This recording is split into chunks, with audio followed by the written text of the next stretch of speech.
My ding ding dong.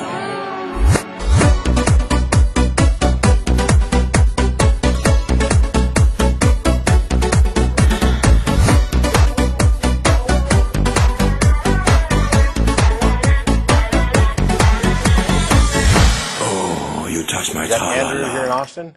Hi. Did you read Matthew 5:27 and 28? Sure, I've read the whole Bible several times. Okay. Do you know what it says there? Is that the passage about adultery, where doesn't just have to be physical adultery? If you look at another man's wife with lust, you've committed adultery in your heart. Exactly. It says, "Whosoever looketh on a woman to lust after her hath committed adultery with her already in his heart." Sure. How do you not think that that's a good thing for people to have limits? You think that's a good thing? It's called mind control. You're trying to determine what I think and what I don't think. That's one of the stupidest things I could imagine. How can you control or even pretend to control what somebody thinks? And you don't think Jesus looked on a woman without lust? Or any of his disciples? That's what Jesus said. That is Jesus, what Jesus said right there. Well, first of all, we'll set aside how you think you know that this is what Jesus said. Second aside, we'll set aside whether or not it matters whether Jesus said it. I don't care who said it. If it's wrong, it's wrong. And so if somebody says, now I will say, if a man looks on a woman lustfully, he's committed adultery in his heart, is absolutely wrong. Because first of all, he's not necessarily married, and adultery is specifically a lustful or sexual action that extends beyond the bounds of marriage. So as a single person, looking on a woman lustfully isn't adultery. And by the way, I put it to you that almost nobody on the planet outside of arranged marriages would have ever gotten married or had sex if they hadn't looked at someone of the opposite sex lustfully. And finally, why is it a man looking at a woman lustfully? Why isn't it a woman looking at a man lustfully, or a man looking at a man, or a woman looking at a woman? This is a misogynist. Hang on. If you see a beautiful woman, do you just go rape her right away? Andrew, I'm going to let me finish the thought. It's a misogynistic bit of language that is patently absurd. It denies something that is trivial about human nature and the way things actually work, and tries to compound it as sin. Okay? I could care less if somebody wants to call it sin. Now, go ahead. Well, don't you think it's important to have limits on your sexual desires? Otherwise, everyone would just be raping everyone. Really? You think people would just run around raping people? Well, do you just rape someone? I haven't raped anybody in the last 50-some years. Yeah, I've never raped anybody, nor have I had the inclination to. I've been an atheist for 20 years, so it's just amazing. So you know that's you do. How do you get from it's probably a good thing if people don't run around raping each other to therefore this statement about lustful thoughts is necessarily morally correct?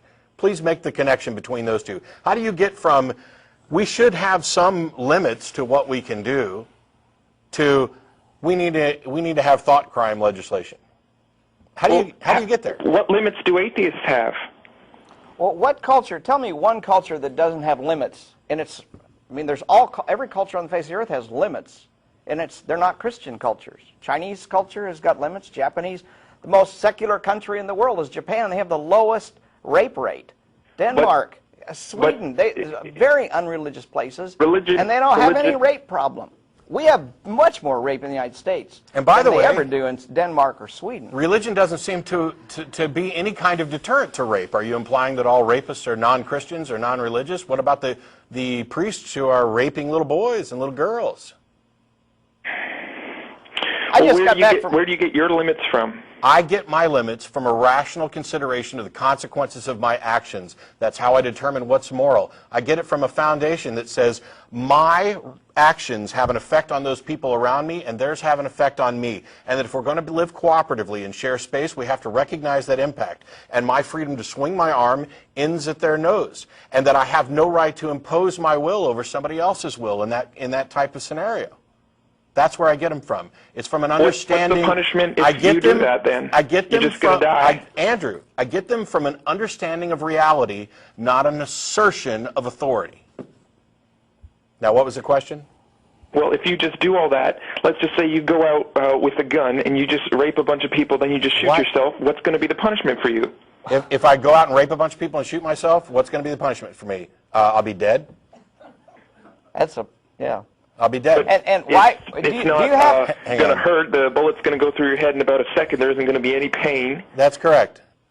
I'll be dead. Okay, so let's flip the script here. Let's say somebody goes around and rapes and murders somebody, and then after they're done, they get saved. What's the punishment for them? Oh, the punishment is hell. No, they got saved. They got saved. Also, Are you saying that a rapist can't be saved? See, this is the problem. This is the problem with Christian religion. It establishes unrealistic and irrational and immoral criteria by which to live. And then it creates a loophole so that you don't ever have to be responsible for those actions. Okay, No, religion- Andrew, shut up till I'm done. Christianity is not a moral system. It is an immoral system because it specifically says that there aren't necessarily consequences that you're going to have to pay because of a loophole. And what is the loophole? It has nothing to do with how good you are or how morally you act or anything else. It has to do with whether or not you're willing to be a sycophant to an idea. And if you are, then there is now an exception for which you no longer have to suffer a penalty for this. So the idea that secular morality offers no guarantee that people will ever pay for their crimes and their atrocities is not an argument against secular morality, because that is a tenet of Christianity. It is the foundation. The idea that the Christian God is just is directly contradicted by the idea that the Christian God is merciful. Perfect justice and any mercy are necessarily directly in contradiction, because mercy is a suspension of justice. So do not pretend that your religion is moral and just and then try to attack my position, which is based on reality, because somebody might rape people, shoot themselves ahead, and then not get punished. That's asinine. If religion is such a bad thing, how come you think, like, I don't know how many atheists are there in the United States? How come everyone isn't just an atheist then? Because not everybody is aware of how bad and untrue religion is, which is one of the reasons why You we're think doing you're this. some kind of genius or something? That, like, Actually, you yeah, just but figured why this is that out relevant? And, everyone else is too dumb to figure it out? No, it's not a matter of too dumb. You see, I was a Christian for 25 plus years. Let me ask you a question. Why are you calling in as a Christian? Why didn't you call in as a Muslim, a Buddhist, or a Hindu? Because my parents raised me as a Christian. So you didn't have a choice, did you? When did you No. choose to be a Christian? Well, it's just a tradition. Your parents teach you whatever religion they do. So if you were I- born over so if you were in born a Afghanistan, Muslim- you'd be a Muslim. Yeah. If you were born a Muslim, So it has nothing to do with truth then. It's just Right. the way you were raised. See, because on this show we actually care about whether or not things are true. And my genius status is completely irrelevant because I was a Christian for 25 plus years. I did not get smarter when I became an atheist. What happened was I gained more information. I became more knowledgeable about subjects. And I decided to actually care whether or not my beliefs were true. You don't seem to care whether or not your beliefs are true. You just like them. because you were born here. Well, I think it's good. I think you're going to have more happiness in your life if you have limits to tell you what you can do, or how is that relevant to the truth of your religion? I've already it's not said. all true. I know. I was talking to people on the chat here, and they said, well, they're like, read the Old Testament. There's all this genocide and stuff, and I was just saying, well, you don't have to read the whole thing, because you just read, for example, what Jesus said. Okay. You don't. So are you saying? I tell you what, we already talked about this earlier. Not everything that Jesus said is true or good or smart or wise either. So why would you care at all what any of them have to say? You're not concerned about truth. You've already just said you can pick and choose and toss aside the things you don't like. So you're inventing your own version of Christianity. So why not just chuck it aside and go ahead and invent your own secular moral system? You keep talking about how we don't have limits. I have plenty of limits.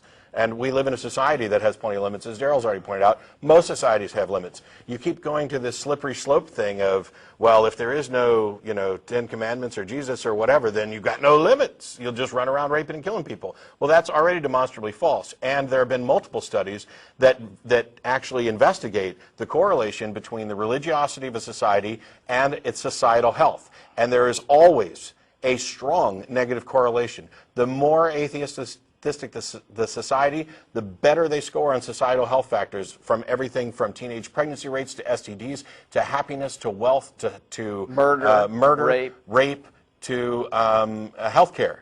Now, go out and do some actual research that contradicts this, and then you might have a case for your assertion that I think you'll live a better life if you're. No, you won't. There's no evidence to demonstrate this. This is wishful thinking. Just as not only have you gone and said, well, I'll pick and choose what I want, you've done it in a way where you're just trying to support your own wishful thinking. And until you actually come up with evidence, until you demonstrate that you care about the truth, we don't really need to waste any more time. I'm looking for some love. I guess we won't. Tease me, oh please me. I want you to be my love toy. Come near me, don't fear me. I just can't get enough of you, boy. Oh, you touch my tra-la-la.